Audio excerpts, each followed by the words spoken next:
বিশেষ এয়ার অ্যাম্বুলেন্সে লন্ডনের পথে বেগম খালেদা জিয়া, স্বাগত জানাবেন তারেক রহমান সহ পরিবারের সদস্যরা।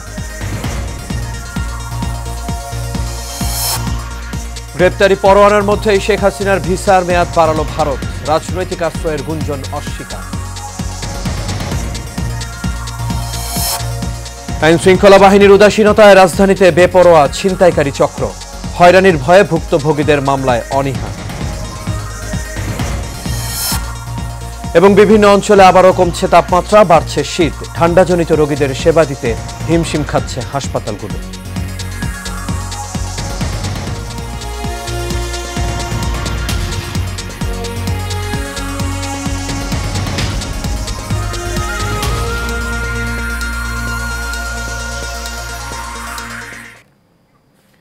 সবাইকে স্বাগত এশিয়ান নিউজে। দর্শক, পুরো সংবাদ জুড়ে আপনাদের সঙ্গে আছি আমি আনোয়ার রাজা। তখন শুনছেন বিআরবি কেবল ইন্ডাস্ট্রিজ লিমিটেড সংবাদ শিরোনাম। এবার চলে যাচ্ছে পুরো খবরে। আর শুরুতেই থাকছে বেগম খালেদা জিয়ার লন্ডন সফর প্রসঙ্গ।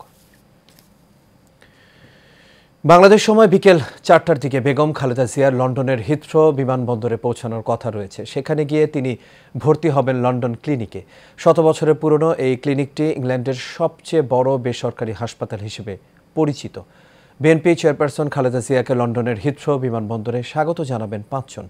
দলটির ভারপ্রাপ্ত চেয়ারম্যান ও খালেদা জিয়ার বড় ছেলে তারেক রহমান ও তার স্ত্রী ডাক্তার জোবাইদা রহমান ছাড়া বিমানবন্দরে তাকে স্বাগত জানাতে যাবেন যুক্তরাজ্য বিএনপির সভাপতি এম.এ. মালেক, সাধারণ সম্পাদক কয়সর আহমেদ ও জিয়াউর রহমান ফাউন্ডেশনের পক্ষে কামাল উদ্দিন। এ সময় ঢাকার হযরত শাহজালাল আন্তর্জাতিক বিমানবন্দর থেকে মঙ্গলবার রাত 12:30টার দিকে এয়ার অ্যাম্বুলেন্সে লন্ডনের উদ্দেশ্যে রওনা দেন বিএনপি চেয়ারপারসন বেগম খালেদা জিয়া।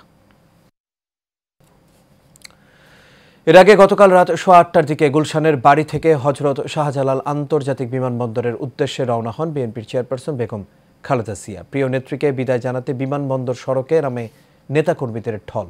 মোশাররফ তালুকদারের ক্যামেরায় আরো জানাচ্ছেন কাউসার আহমেদ। নানান জল্পনা কল্পনা ও মামলা মোকদ্দমা, চিকিৎসকদের সলা পরামর্শ, রাজনৈতিক মারপেচের পর অবশেষে উন্নত চিকিৎসার জন্য বিদেশ সফরে যাচ্ছেন বিএনপি চেয়ারপারসন বেগম খালেদা জিয়া। নির্ধারিত সময় একটু পরেই চেয়ারপারসনের গুলশানের বাসভবন ফিউচার থেকে তার চিকিৎসক প্রতিনিধি এবং তার সফর সঙ্গীদের নিয়ে যাত্রা শুরু করেন সাবেক 3বারের প্রধানমন্ত্রী। এ সময় তার বাসভবনের গেট থেকে বিমানবন্দর পর্যন্ত নেতাকর্মীরা তাকে স্বাগত জানান। এর আগে তার সাথে দেখা করতে আসেন বিএনপির কেন্দ্রীয় নেতাকর্মীরা। বেগম খালেদা জিয়া বাংলাদেশের একমাত্র নেত্রী যিনি কখনোই গণতন্ত্র সংগ্রামে কখনোই আপোষ করেন নাই। আশা করছি এটাই যে আমাদের নেত্রী, আমাদের মা দেশনেত্রী বেগম খালেদা জিয়া সুস্থ, স্বাভাবিক এবং সুন্দর একটি মন নিয়ে আমাদের মাঝে আবার ফিরে আসবে। আমাদের মাঝে সুস্থ ফিরে আসতে পারে, সেজন্য আমরা ঢাকা উত্তর বিএনপির পক্ষ থেকে সবার দেশবাসীর কাছে দোয়া চাই, দোয়া কামনা করছি। নেতাকর্মীদের প্রত্যাশা দ্রুতই সুস্থ হয়ে দেশে ফিরে এসে দলের হাল ধরবেন দলের চেয়ারপারসন। উনি যেভাবে যে অবস্থায় ছিলেন, এটা দেশের মানুষ অনেকেই ভাবেনি যে এই অবস্থা থেকে উনি ফিরে আসবেন। মানুষটির জন্য আসুন আমরা সবাই মিলে দোয়া করি যেন তিনি আবার সুস্থ হয়ে আমাদের মাঝে ফিরে আসতে পারেন। হিথ্রো বিমানবন্দরে বেগম জিয়াকে স্বাগত জানাবেন বড় ছেলে তারেক রহমান। দীর্ঘ প্রায় 7 বছর পর সন্তানের সাথে দেখা হবে মায়ের। লন্ডন ক্লিনিকে উন্নত চিকিৎসা শেষে সুস্থ হয়ে সৌদি আরবে উমরা শেষে আবার দেশে ফেরার কথা রয়েছে 3বারের প্রধানমন্ত্রী এবং বিএনপি চেয়ারপারসন বেগম খালেদা জিয়া। অবশেষে উন্নত চিকিৎসার জন্য বিদেশ গেলেন বিএনপি চেয়ারপারসন বেগম খালেদা জিয়া। এইটি মূলত চিকিৎসার জন্য সফর হলেও রাজনৈতিক মহল তো বটেও, জনমনে রয়েছে নানা কৌতূহল। সেই কৌতূহল জানতে সবাইকে অপেক্ষা করতে হবে। বেগম খালেদা জিয়ার বাসভবন ফিরোজা থেকে কাউসার আহমেদ, এশিয়ান টেলিভিশন। যাচ্ছি অন্যান্য প্রসঙ্গে। বাংলাদেশ থেকে পালিয়ে যাওয়া সাবেক প্রধানমন্ত্রী শেখ হাসিনার ভিসার মেয়াদ বাড়িয়েছে ভারত। বাংলাদেশ সরকার যখন তার পাসপোর্ট বাতিলের ঘোষণা দিয়েছে, ঠিক তখন এই পদক্ষেপ নিল ভারত। এ বিষয়ে ভারতের কর্মকর্তারা জানিয়েছেন, ভারতে অবস্থান সহজ করার জন্য শেখ হাসিনার এই ভিসার মেয়াদ বাড়ানো হয়েছে। সম্প্রতি শেখ হাসিনাকে ভারত থেকে ফেরানোর জন্য গ্রেপ্তারি পরোয়ানা জারি করে বাংলাদেশের আন্তর্জাতিক অপরাধ ট্রাইব্যুনাল। 12 ফেব্রুয়ারির মধ্যে হাসিনা এবং অভিযুক্তদের ট্রাইব্যুনালের সামনে হাজির হতেও বলা হয়। এদিকে গতকাল সন্ধ্যায় বাংলাদেশে সরকারের মুখপাত্র আবুল কালাম আজাদ মজুমদার জানিয়েছেন, গুমের সঙ্গে জড়িত 22 জন এবং বলপ্রয়োগ ও হত্যায় জড়িত থাকার অভিযোগে আরও 75 জন সহ মোট 97 পাসপোর্ট বাতিল করা হয়েছে। রাজধানীতে বেপরোয়া হয়ে উঠেছে ছিনতাই চক্র। আইন শৃঙ্খলা বাহিনীর দুর্বলতার কারণে ছিনতাইকারীরা মোটর বাইক কিংবা প্রাইভেট কার নিয়ে দাপিয়ে বেড়ায় শহরের অলিগলি, কখনো অস্ত্রের মুখে আবার কখনো জিম্মি করে ছিনিয়ে নিচ্ছে টাকা পয়সা, মোবাইল ফোন সহ মূল্যবান সামগ্রী। কখনো বা ছো মেরে নিয়ে যায় হাতের ব্যাগ। সন্ধ্যার পরপরই শুরু হয় এমন তৎপরতা, চলে ভোর অবধি। শেখ সোহাগের প্রতিবেদনে দেখুন বিস্তারিত। জুলাই বিপ্লবের পর আইনশৃঙ্খলা বাহিনীর দুর্বলতার সুযোগ নিয়ে বিশেষ করে রাজধানীতে তৎপর হয়ে উঠেছে ছিনতাইকারী চক্র। চুরি ছিনতাই পরিস্থিতিকে অনেকটা আশঙ্কাজনক পর্যায়ে নিয়ে যাওয়ার চেষ্টা করছে চক্রটি। তবে পরিস্থিতি নিয়ন্ত্রণে ঢাকা মেট্রোপলিটন পুলিশের পক্ষ থেকে গঠন করা হয়েছে বিশেষ টাস্ক ফোর্স। ছিনতাই প্রতিরোধের জন্য নানা ধরনের প্রতিরোধমূলক পদক্ষেপ হাতে নিয়েছি। তার মধ্যে অন্যতম হচ্ছে টহল কার্যক্রমগুলো আছে, সেই টহল কার্যক্রমগুলো ইতিমধ্যে জোরদার করা হয়েছে। এর বাইরে ফুড পেট্রোল বাড়ানো হয়েছে। আমাদের নিয়মিত যে টহল কার্যক্রম আছে, এর বাইরে গোয়েন্দা নজরদারি বৃদ্ধি করা হয়েছে। মাঝে মাঝে বৈঠক আর ছিনতাই দমনে নানা কৌশল নিয়ে আলোচনা হলেও পরিস্থিতি খুব একটা উন্নত হয়নি। এমনিতে রাতের ঢাকায় পুলিশ টহল নেই বললেই চলে, যা আছে তাতে আবার ঢিলেঢালা ভাব। 5 জন ছিনতাইকারী গতিরোধ করার পর 1 পর্যন্ত মোবাইল কারাকারি করে, দিতে না চাইলে ছুরিয়াঘাত করে, প্রায় 3টা ওখানে বুকের মধ্যে। একজনের একটা মোবাইল লইয়া গেছে, আগে দিছে কোপ, আমার গলায় চাপাড়ি ধরছিল, পরে কয় আর নেক্সট টাইম যে দেখে দেই তোর গলা ফালাই দেব। রাজধানীতে প্রতিদিন বহু ছিনতাইকারীর ঘটনা ঘটলেও থানায় মামলা কম, তবে পুলিশ বলছে ভিন্ন কথা। ঢাকা মেট্রোপলিটন পুলিশের পক্ষ থেকে ব্যাপক অভিযান পরিচালনা করা হয়েছে। অক্টোবর মাসে 98 জন, নভেম্বর মাসে 148 জন এবং ডিসেম্বর মাসে 564 জন ছিনতাইকারীকে গ্রেফতার করে আইনের আওতায় নিয়ে আসা হয়েছে। পুলিশ এমন দাবি করলেও ভুক্তভোগীরা জানায় মামলা করলে কোর্ট কাচারিতে দৌড়াতে হবে। পুলিশ এরকম কথা বলে জিডি করতেই উৎসাহিত করে। ছিনতাইয়ের ঘটনা ঘটার পর শুধু আসামি গ্রেপ্তার ও মালামাল উদ্ধারের দিকে মনোযোগ দিলে অপরাধ কমানো যাবে না। নিরাপত্তা টহলের পাশাপাশি পুলিশের আরও সক্রিয় ভূমিকা দরকার।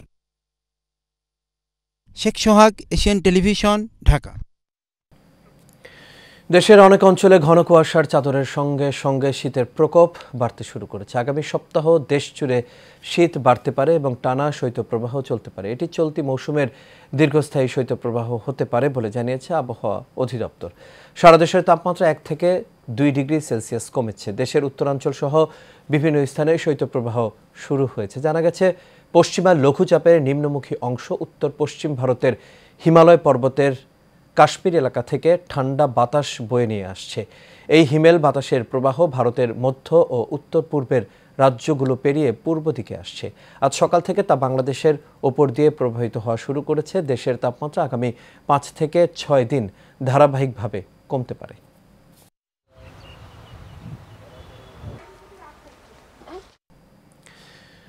রংপুরে তীব্র শীতে কনকনে ঠান্ডায় জবুথবু অবস্থা রংপুর অঞ্চলের মানুষের। সেই সাথে তাপমাত্রা ওঠানামা করায় বাড়ছে শীতজনিত রোগীদের সংখ্যাও। আগুন পোহাতে গিয়ে দগ্ধ হয়ে হাসপাতালের বিছানায় কাতরাচ্ছেন অনেকে। বিশেষ করে শিশুরা নিউমোনিয়া, ডায়রিয়া, শ্বাসকষ্ট, জ্বর, সর্দি সহ বিভিন্ন রোগে আক্রান্ত হয়ে হাসপাতালে ভর্তি হচ্ছেন। শিশুদের পাশাপাশি আক্রান্ত হচ্ছেন বয়স্করাও। রংপুর থেকে আরিফুল ইসলামের ক্যামেরায় বাদশাহ ওসমানের রিপোর্ট। বিস্তারিত জানাচ্ছেন আরবি ইসলাম হিমু। রংপুর মেডিকেল কলেজ হাসপাতালে বেড়েছে শীতজনিত রোগীর সংখ্যা। বিশেষ করে কোল্ড, ডায়রিয়া, নিউমোনিয়া, সর্দি, জ্বর, অ্যাজমা, শ্বাসকষ্ট সহ নানা রোগে আক্রান্ত হয়ে বাড়ছে শিশু রোগীর সংখ্যা। উত্তরাঞ্চলের 8 জেলা থেকে আসা শিশু এবং বৃদ্ধরা হাসপাতালে ভর্তি হচ্ছেন। নার্স ডাক্তারের সেবা ঠিক থাকলেও সরকারি ঔষধ না দিয়ে স্লিপ ধরিয়ে দিচ্ছেন রোগীর স্বজনদের হাতে। তাই ওষুধ কিনে আনতে হচ্ছে বাহির থেকে। মানে একটা সিরিজ পর্যন্ত আমাদের সব কিনতে হয়, কিন্তু তারপরে এখানে ডাক্তাররা আসে, সিস্টাররা আসে, বেশ আছে, মোটামুটি পরিবেশ ভালোই আছে। ট্রিটমেন্ট তো আমরা তো ওই যে বাইরে থাকি নিচ্ছি, ইনজেকশনগুলো লিখিয়ে দিচ্ছে, এগুলো আমরা ফুরাচ্ছি। এছাড়া প্রতিটি শয্যায় একাধিক শিশু চিকিৎসা নিচ্ছেন। হাসপাতালে সিট না পেয়ে মেঝেতে রাখা হয়েছে অনেককে। অনেকে আবার সন্তানের চিকিৎসা নিয়ে উদ্বিগ্ন হয়ে ওয়ার্ডের বাইরে ঘোরাঘুরি করছেন। ডাক্তারও প্রতিদিন দেখে, নার্সরা ডাক্তার সাথে আসে, ওষুধপাতি দিয়ে যায়। এখন রোগী মোটামুটি সুস্থ, চিকিৎসা সেবা ভালো পাচ্ছে। রিলিজ দেওয়ার একদিন আগেই হচ্ছে আমার বাচ্চা আবার কলেরা মানে ডায়রিয়া শুরু হয়েছে। এদিকে শীতজনিত রোগীর সংখ্যা খুব বেশি একটা নেই, তবে যেগুলো আছে ডাক্তার নার্সদের সঠিক চিকিৎসা নিয়ে ভালো হয়ে বাড়ি ফিরছেন বলে জানান হাসপাতাল পরিচালক। নিউমোনিয়া, ব্রঙ্কিওলাইটিস বা ইদানিং আমরা ডায়রিয়ার প্রাদুর্ভাব দেখছি, এই রোগীর পরিমাণ বেশি এবং চিকিৎসক এবং অন্যান্য যে আমাদের স্টাফরা আছেন, নার্সরা আছেন এবং আরও স্টাফরা আছেন, সবাই চিকিৎসা দিচ্ছেন। যেহেতু শীত এখন বেড়েছে, তাই রোগী আসার সাথে সাথে যাতে আমরা শীতের জন্য কম্বল এবং তাদের জন্য ম্যাট্রেসের ব্যবস্থা করতে পারি সেটা ইনশিওর করেছি। শীতের কারণে ঠান্ডাজনিত রোগীর সংখ্যা দিন দিন বৃদ্ধি পাচ্ছে, তাই সচেতনতা বাড়ানোর তাগিদ সচেতন মহলের। আরভি ইসলাম হিমু, এশিয়ান টেলিভিশন। দর্শক, শীতের আরো খবর জানাতে এই মুহূর্তে রংপুর থেকে আমাদের সঙ্গে সরাসরি যুক্ত হচ্ছেন সহকর্মী বাদশা ওসমানী। বাদশা, আশা করি আপনি আমাকে শুনতে পাচ্ছেন। বাদশা, আমরা দেখছিলাম যে শীতের প্রকোপ বেড়েছে, তো রংপুরে শীতের প্রকোপে কেমন অবস্থা দেখতে পাচ্ছেন আপনি?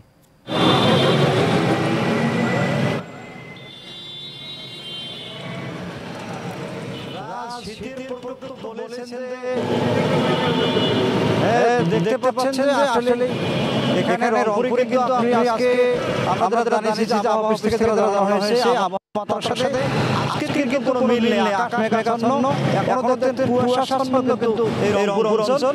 আপনি আমার পাশে থেকে অনেকেই কিন্তু এখানে ভিড় করছেন এই কাপড়ের দোকানগুলো, ছোট ছোট কাপড়ের দোকানগুলো কিন্তু ভিড় হয় বিকেলবেলা। আমরা আজকে রংপুরের প্রাণকেন্দ্র আমরা জেলা প্রশাসক কার্যালয়ের পাশেই কিন্তু ছোট ছোট শীতের কাপড়ের দোকানগুলো গড়ে উঠেছে, সেখানে আমরা এসেছি। তবে ইতিপূর্বে বলেছি যে বেশ কয়েকদিন থেকে আমরা সূর্যের দেখা পাচ্ছি এবং আজকে কিন্তু সূর্যের দেখা পাচ্ছি না।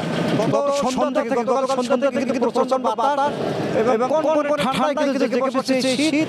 হাত কান মুখ যারা বাইরে রেখেছেন ঠান্ডায় কিন্তু কোন ঠান্ডায় কিন্তু শীতল হয়ে যাচ্ছে। এখানকার ডাক্তাররা জানিয়েছেন প্রতিদিন কিন্তু হাসপাতালে রোগীর সংখ্যা বাড়ছে, বিশেষ করে আগুনতাপাতে গ্রাম অঞ্চলের সাধারণ খেটে খাওয়া মানুষ তারা কিন্তু আগুনে দগ্ধ হয়ে হাসপাতালে এসে চিকিৎসা নিচ্ছেন। আর একটু বিষয় ডাক্তাররা জানিয়েছেন যদিও হাসপাতালের ডাক্তার প্রত্যেকে এই শীত নিবারণে সবাইকে সচেতন করা হচ্ছে, সেক্ষেত্রে কিন্তু আমরা দেখেছি মানুষ কিন্তু সচেতন না হয়ে খেটে খাওয়া গরিব মানুষ তারা আগুনতাপাতে কিন্তু তারা ক্ষতিগ্রস্ত হচ্ছেন, তারা আগুনে পুড়ে কিন্তু হাসপাতালে ভর্তি হচ্ছে, চিকিৎসা নিচ্ছেন। আমরা জেলা প্রশাসক বিভাগীয় স্বাস্থ্য নিয়ে দেখেছি যে এখানে বিশেষ করে এখানে কিন্তু খেটে খাওয়া মানুষকে যেভাবে শীত বস্ত্র বিতরণ করা দরকার সেটা। অসংখ্য ধন্যবাদ। দর্শক, আমাদের সঙ্গে রংপুর থেকে যুক্ত হচ্ছে সহকর্মী বাদশা ওসমানী, তিনি রংপুরের যে শীতের প্রকোপ সেই খবরটি আমাদের জানাচ্ছেন। গাজীপুরের কালিয়াকৈরে ট্রাক ও যাত্রীবাহী অটোরিকশার সংঘর্ষে ৩ জন নিহত হয়েছেন। এই ঘটনায় আহত হয়েছেন আরও 1 জন। গতকাল উপজেলার ফুলবাড়িয়া কালিয়াকৈর আঞ্চলিক সড়কে এই দুর্ঘটনাটি ঘটে। পুলিশ জানায় কালিয়াকৈর বাজার থেকে ইট ভর্তি একটি ট্রাক মাওনার দিকে যাচ্ছিল। পথে কাঞ্চনপুর চেয়ারম্যান বাড়ি বাজার এলাকায় পৌঁছালে একটি অটোরিকশার সঙ্গে সংঘর্ষ হয়। এতে ঘটনাস্থলেই রিকশা চালক করিম মিয়া নিহত হন। এই সময় আহত হন আরও 3 জন। পরে তাদের উদ্ধার করে উপজেলা স্বাস্থ্য কমপ্লেক্সে নেওয়া হলে চিকিৎসক অয়ন ও সুদীপকে মৃত ঘোষণা করেন।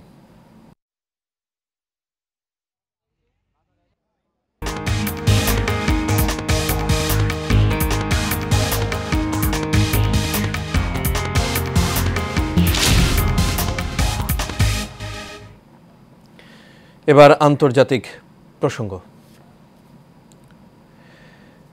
চীনের তিব্বত অঞ্চলে একটি শক্তিশালী ভূমিকম্পে নিহতের সংখ্যা বেড়ে 126 জনে পৌঁছেছে। মঙ্গলবার সকালে 6.8 মাত্রার এই ভূমিকম্পটি আঘাত হানে, যা পার্বত্য অঞ্চল জুড়ে ব্যাপক ধ্বংসযজ্ঞ চালিয়েছে।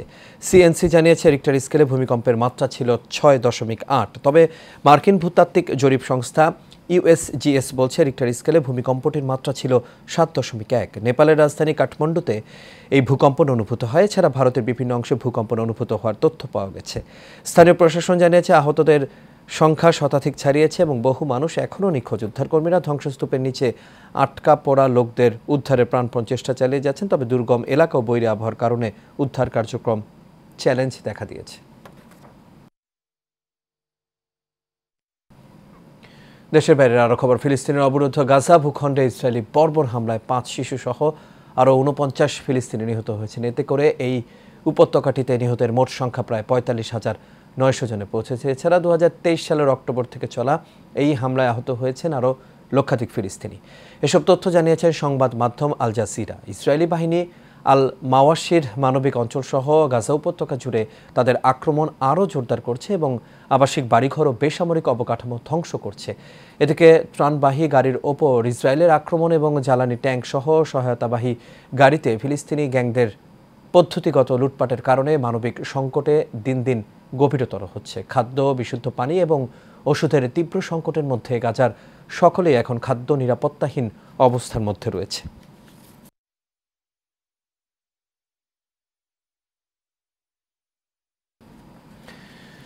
বিশ্ববিখ্যাত ফুটওয়্যার ব্র্যান্ড ওয়াকারুর সাথে যুক্ত হলেন জনপ্রিয় মডেল ও অভিনেতা আফরান নিশো।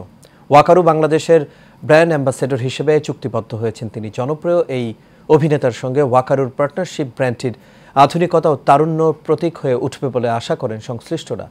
উত্তরা ওয়াকারু বাংলাদেশের কর্পোরেট অফিসে 2 বছরের জন্য চুক্তিবদ্ধ হন আফরান নিশো। অনুষ্ঠানে উপস্থিত ছিলেন ফুটস্টেপস লিমিটেডের চেয়ারম্যান ভিন ওয়াসাদ, ডিরেক্টর রমেশ উমার, সাইফ শাহরিয়ার ইসলাম এবং ওয়েভ মেকার বাংলাদেশের ম্যানেজিং ডিরেক্টর মোর্শেদ আলম।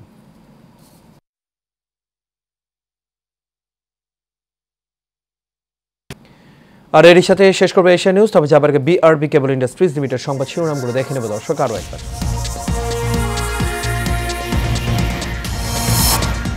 বিশেষ এয়ার অ্যাম্বুলেন্সে লন্ডনের পথে বেগম খালেদা জিয়া, স্বাগত জানাবেন তারেক রহমান সহ পরিবারের সদস্যরা। গ্রেপ্তারি পরোয়ানার মধ্যেই শেখ হাসিনার ভিসার মেয়াদ বাড়ালো ভারত, রাজনৈতিক আশ্রয়ের গুঞ্জন অস্বীকার। আইন শৃঙ্খলা বাহিনীর উদাসীনতায় রাজধানীতে বেপরোয়া ছিনতাইকারী চক্র, হয়রানির ভয়ে ভুক্তভোগীদের মামলায় অনীহা।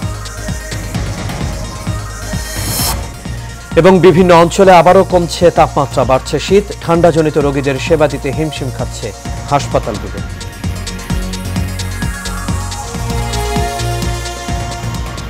দর্শক, এই ছিল আমাদের এখনকার আয়োজন। আমাদের পরবর্তী সংবাদ দেখার আমন্ত্রণ রইল। এতক্ষণ সাথে থাকার জন্য সবাইকে ধন্যবাদ।